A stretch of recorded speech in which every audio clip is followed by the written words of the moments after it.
नमस्कार किसान साथियों, स्वागत है आपका मेरे YouTube चैनल में। किसान साथियों, आज हम आपको आलू की खेती के बारे में ज़रूरी जानकारियाँ दे रहे हैं। तो किसान साथियों, जैसा कि आप लोगों को सबको पता ही है कि जो खरीफ की फसल है उसकी कटाई का समय आ चुका है और रबी की फसलों की तैयारी किसान भाई हमारे शुरू कर रहे हैं। तो किसान साथियों, इसी क्रम में मैं आज आपके लिए आलू की खेती के बारे में बताने जा रहा हूँ। आलू की खेती पर पूरी पैकेज ऑफ प्रैक्टिसेस मैं आपके लिए तैयार कर रहा हूँ, जो कि आपके लिए समय समय पर वीडियो के माध्यम से मैं उसको देता रहूँगा। लेकिन शुरुआत में मैं आलू की खेती में क्या क्या ज़रूरी काम है, कौन कौन सी सावधानियाँ ध्यान में रखनी चाहिए, उनके बारे में हम बता रहे हैं। किसान साथियों, सबसे पहले हम बात करते हैं कि खेत का चयन कैसा करना चाहिए। तो किसान साथियों, जैसा कि आप लोगों को पता ही है कि आलू एक तना वाली फसल है और कंद वाली फसल है, जो कि इसका कंद है वो ज़मीन में पड़ता है। तो इसके लिए भुरभुरी मिट्टी की आवश्यकता होती है और ख़ास तौर से बलुई दोमट मिट्टी आलू की खेती के लिए उपयुक्त रहती है। तो किसान साथियों, जो हमें भूमि का चयन करना चाहिए तो वो ख़ास तौर से ये ध्यान रखना चाहिए कि ऐसा खेत जिसमें कि बलुई दोमट मृदा ज़्यादा हो, यानी कि खेत में रेतीली मिट्टी ज़्यादा हो और दोमट हो, तो ऐसे खेत का हम चयन करते हैं। किसान साथियों, खेत का चयन करने के पश्चात हम देखते हैं कि खेत की तैयारी। तो खेत की तैयारी में हमको सबसे पहले क्या करना होता है, जुताई करनी होती है। जुताई के साथ साथ हमारे लिए खेत में कंपोस्ट मिलाना होता है। कंपोस्ट की बात करें तो हमारा 5 टन प्रति एकड़ के हिसाब से कंपोस्ट हमको खेत में डालना चाहिए, जिसमें हमारा वर्मी कंपोस्ट हो सकता है या देसी खाद हो सकता है, या फिर नीम की खलियां भी इसमें हम साथ में ले सकते हैं। नीम की खलियों के लिए 50 किलोग्राम प्रति बीघा के हिसाब से भी दे सकते हैं। तो इससे ये होता है, जितने भी जड़ विगलन कीट होते हैं और जो रोग होते हैं वो हमारी फसल में नहीं लगते हैं। जैसा कि आलू की खेती में आप देखते हैं कि समय समय पर जब आलू की फसल में हम देखते हैं तो कुछ गिडार आ जाती हैं, जो कि जड़ में लगने वाली होती हैं, जो कि हमारा जब आलू उस समय पे खुदाई होती है तो उस समय आलू की क्वालिटी को ख़राब कर देता है। तो उस समय हम नीम की अगर खली लगा देते हैं तो वो गिडार नहीं लगती है। किसान साथियों, बात करते हैं आलू का बीज। तो आलू के बीज के बारे में बहुत सारे बीज हैं, आप किसी भी अच्छी वैरायटी का बीज ले सकते हैं, जैसे कि चिप्सोना 1 है, चिप्सोना 3 है, या फिर आप सूर्या ले सकते हैं, या हीरा ले सकते हैं, या फिर सोना ले सकते हैं। बहुत सारी प्रजातियां हैं आलू की, जो कि अच्छी प्रजातियां हैं और उपयुक्त रहती हैं, इनका उत्पादन भी अच्छा होता है।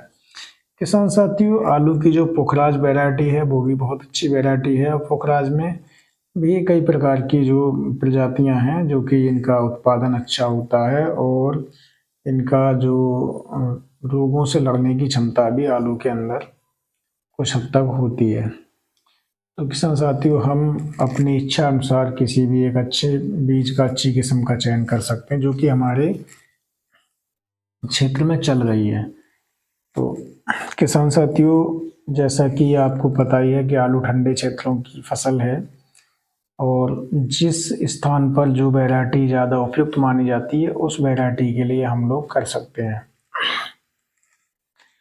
तो किसान साथियों, जब बात करते हैं कि वैरायटी हमने चयन कर ली और हमने खेत की तैयारी कर रहे हैं, उसके बाद हमें ये ध्यान रखना होता है कि हमारा आलू जो है, जो हम लेकर आ रहे हैं बीज, उसमें बहुत सारे फंगस लगे हो सकते हैं, क्योंकि आलू का जो बीज होता है उसके लिए हम स्टोर में जमा कर देते हैं। तो स्टोर में चूँकि नमी ज़्यादा रहती है, तो नमी के माध्यम से हो सकता है कुछ हद तक फंगल का इन्फेक्शन होने का चांस रहता है। तो ऐसे में हमको क्या करते हैं, सबसे पहली बात हमें ऐसे में ये ध्यान रखना चाहिए कि आलू के बीज का हमको उपचार करना बहुत आवश्यक है, और हमारे किसान भाई सभी करते भी हैं आलू के बीज का उपचार। आलू के बीज के उपचार करने के लिए कुछ दवाइयाँ होती हैं, जिनके बारे में मैं आपको बता रहा हूँ। जैसे कि एक झेलोरा नाम से दवा आती है, जो कि बासफ कंपनी की होती है, अच्छी दवा होती है और ये फंजीसाइड होता है, जो कि इसका हम आलू का जब इस दवा से उपचार करते हैं तो जितने भी जो सीड बॉर्न डिजीज होते हैं, जो मिट्टी जो बीज के द्वारा बीज जनित रोग होते हैं, वो इसमें नहीं लगते हैं। या फिर किसान साथियों, हम एम स्टार जो कि सिजेंटा कंपनी की आती है, उससे भी हम आलू के बीज का उपचार कर सकते हैं। किसान साथियों, साथ साथ हम बाविस्टीन का भी इस्तेमाल कर सकते हैं। बाविस्टीन लगाने से जितने भी आपके फंगल डिजीज होते हैं, जितने भी आपके फफूंदी जनित रोग होते हैं, वो सारे उससे ख़त्म हो जाते हैं। और जो हम आलू का कंद बोते हैं, तो हमारा आलू का जो कंद है वो इन्फेक्टेड नहीं होता है, और हमारी जो आलू है उसका जर्मिनेशन अच्छा होता है। किसान साथियों, अगर हम किसी भी रासायनिक दवा से बीज का उपचार नहीं कर रहे हैं, तो किसान भाइयों, सबसे बढ़िया जो उपचार है वो है ट्राइकोडर्मा। ट्राइकोडर्मा एक ऐसी दवा होती है जो कि फफूंद इसमें होता है, और जो हानिकारक फफूंदी जनित रोगों के लिए ख़त्म कर देता है। तो इससे अगर हम बीज का उपचार करते हैं, तो ये हमारे जितने भी बीज जनित रोग होते हैं और मृदा जनित रोग होते हैं, उनसे हमारी फसल को बचाता है।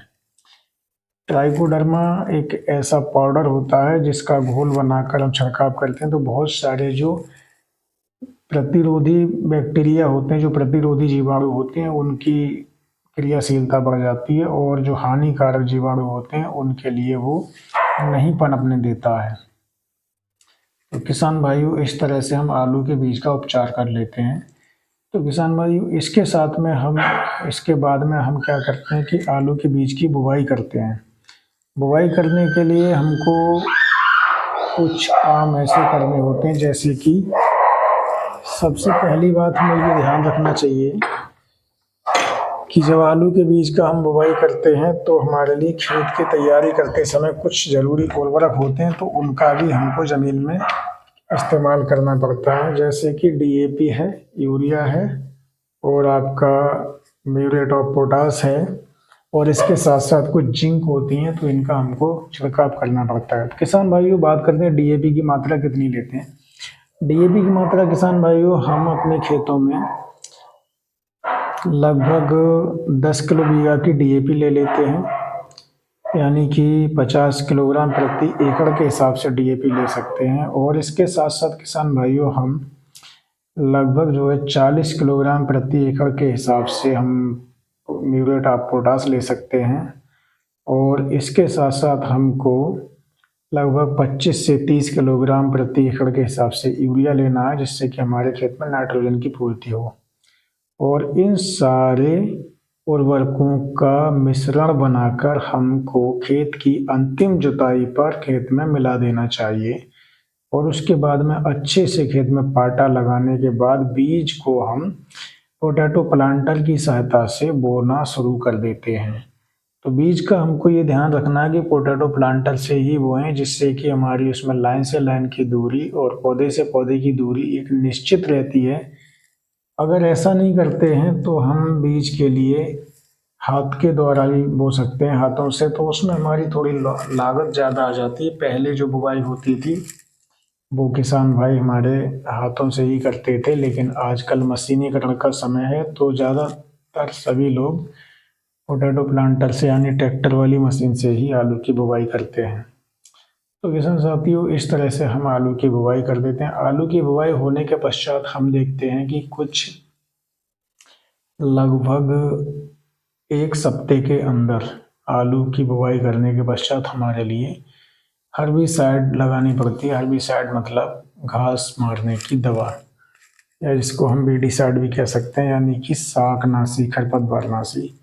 तो ये जो दवा होती है, इसके लिए हम प्री इमरजेंस दवा लगाते हैं, तो हमारे लिए 1 सप्ते के अंदर लगानी चाहिए, जिससे कि हमारे जितना भी खेत में बीज होते हैं घास के, उनका जर्मिनेशन नहीं होता है, और हमारे खेत में खरपतवारों की समस्या नहीं आती है।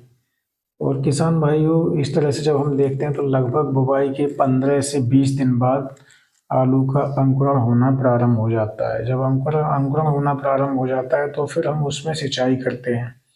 तो इस तरह से आलू की खेती की हम तैयारी करते हैं। किसान साथियों, आलू की जब हम आलू का अंकुरण जब हो जाता है तो अंकुरण होने के पश्चात हम देखते हैं कि किसान साथियों खेत का हमको समय समय पर ध्यान रखना चाहिए, फसल का अच्छे से ध्यान रखना चाहिए, जिससे कि कोई भी बीमारी अगर आती है तो उसका हम समय से निदान कर सकें।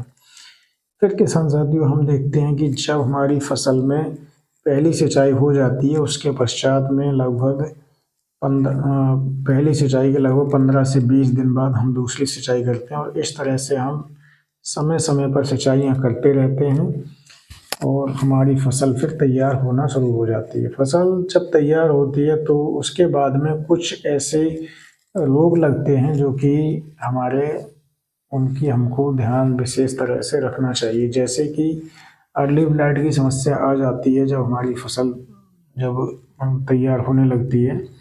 तो अर्ली ब्लाइट की समस्या अगर आती है तो उसके लिए हमको बुवाई के लगभग 45 से 50 दिन के अंतराल पर मैंकोजेब यानी कि M45 का छिड़काव करना चाहिए, और जो कि किया भी जाता है। M45 का छिड़काव करने से जो हमारा अर्ली ब्लाइट यानी अगिती झुलसा है वो हमारे खेतों में नहीं लगता है।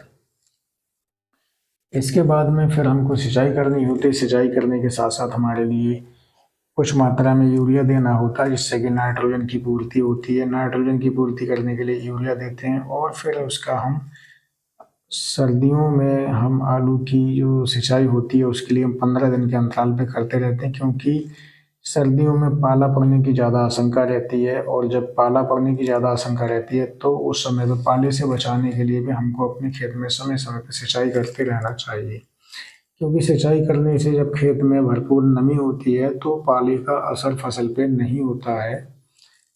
तो इस तरह से हमको अपने आलू की खेती की अच्छे से देखभाल करनी चाहिए और हम अच्छे से देखभाल कर सकते हैं। इसके बाद किसान भाइयों, अगर कोई भी रोगों के लक्षण दिखाई दे रहे हैं तो उस समय पर आपके लिए उसमें छिड़काव करना चाहिए।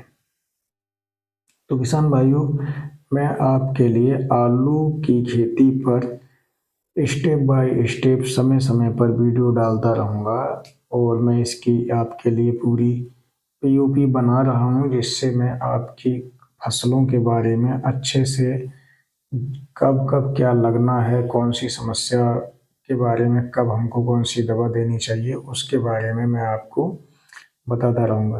तो किसान भाइयों, मैं आपके लिए यूट्यूब पर अच्छी अच्छी जानकारियाँ देता रहता हूँ, और मेरे चैनल से लगभग आप 1000 से कुछ ऊपर लोग जुड़ चुके हैं। मैं आशा करता हूँ कि आपके लिए जो मैं वीडियो डालता हूँ वो वीडियो आपके लिए अच्छी लगती होंगी, पसंद आती होंगी। किसान भाइयों, आप सभी से मेरा अनुरोध है कि ज़्यादा से ज़्यादा हमारी वीडियो को आप देखते रहें, और वीडियो के लिए पसंद आपको आती हैं तो उनके लिए लाइक ज़रूर किया करें, और अपने जो भी कोई सुझाव होता है या कोई सवाल होता है उसके लिए आप कमेंट बॉक्स में ज़रूर साझा करें, जिससे कि हम आपकी इच्छा अनुसार कुछ आपके लिए अच्छी वीडियो या कोई जानकारी के लिए आपको दे सकें। किसान भाइयों, मैं आपसे विदा लेता हूँ, अगली वीडियो में आपसे फिर मिलूँगा। जो किसान भाई हमारे चैनल पर नए आए हैं वो चैनल को सब्सक्राइब करें और बेल आइकन को ज़रूर दबाएं, जिससे कि हमारी वीडियो की आने वाली हर नोटिफिकेशन आपको मिलती रहे। किसान भाइयों, जय हिंद, नमस्कार, जय हिंद, वंदे मातरम। किसान भाइयों, जय जवान जय किसान, जय अन्नदाता। धन्यवाद किसान भाइयों।